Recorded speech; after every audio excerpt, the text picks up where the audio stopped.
It's Brian Preston, the money guy.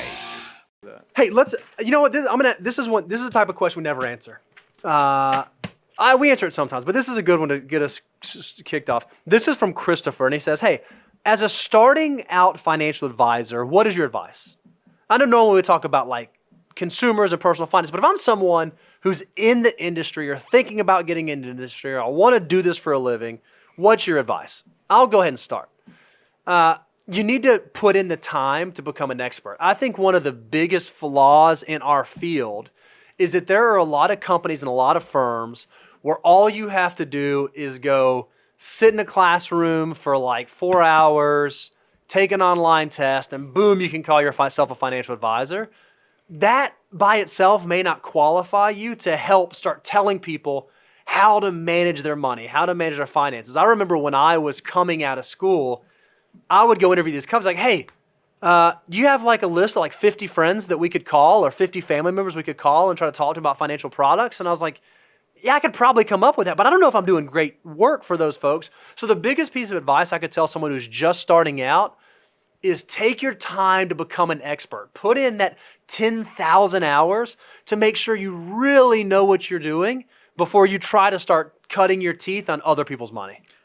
I think it's more sinister than that. I think a lot of these business plans for these so-called financial advisory firms are straight up to fleece you of your friends and family because it's designed to be that way. I mean, think about the way this all works out. You're a perfect case study, Bo, is that you worked for a sales shop for a while before you... In college, I sure did. Before I rescued you, threw you that life raft.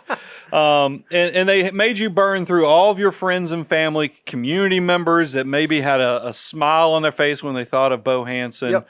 And you went out there and you tried to sell them some products. And you know what I did? I'm ashamed to say I did. I tried really hard. I did the thing where they want you to set up like 20 meetings a week. And I was trying to do that really, really hard because the incentive and the motivation was there to do it. So they get you on that path. They first tell you, hey, if you come do this, we can get you to 6 figures ASAP.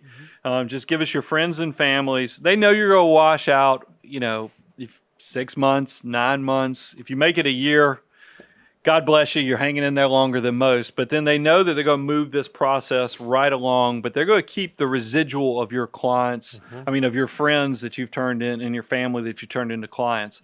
It's a horrible business model. I think that bothers me that that's the way a lot in our industry work. Or here's the other cold hard fact.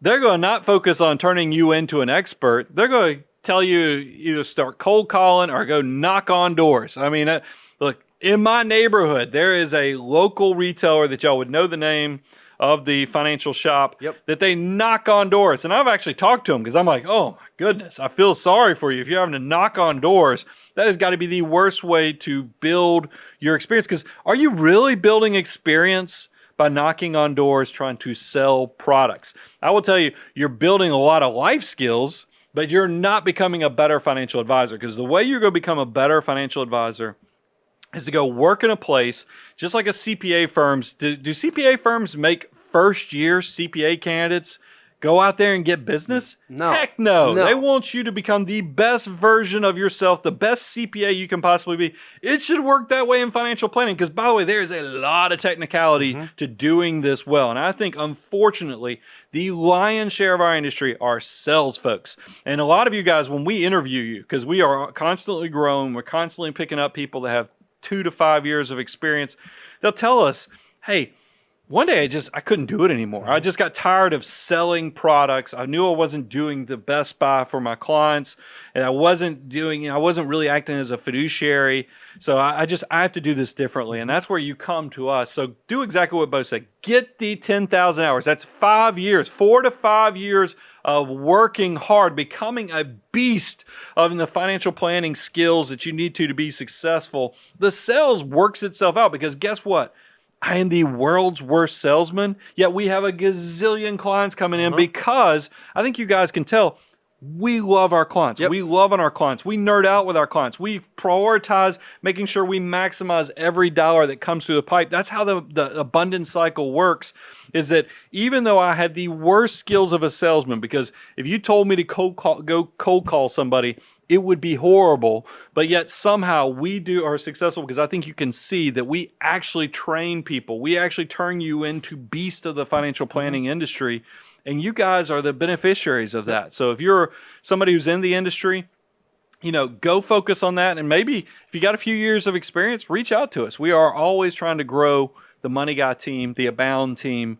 But I don't want to, because who knows if that's even a highlight episode, because I don't know how many financial advisors are out there.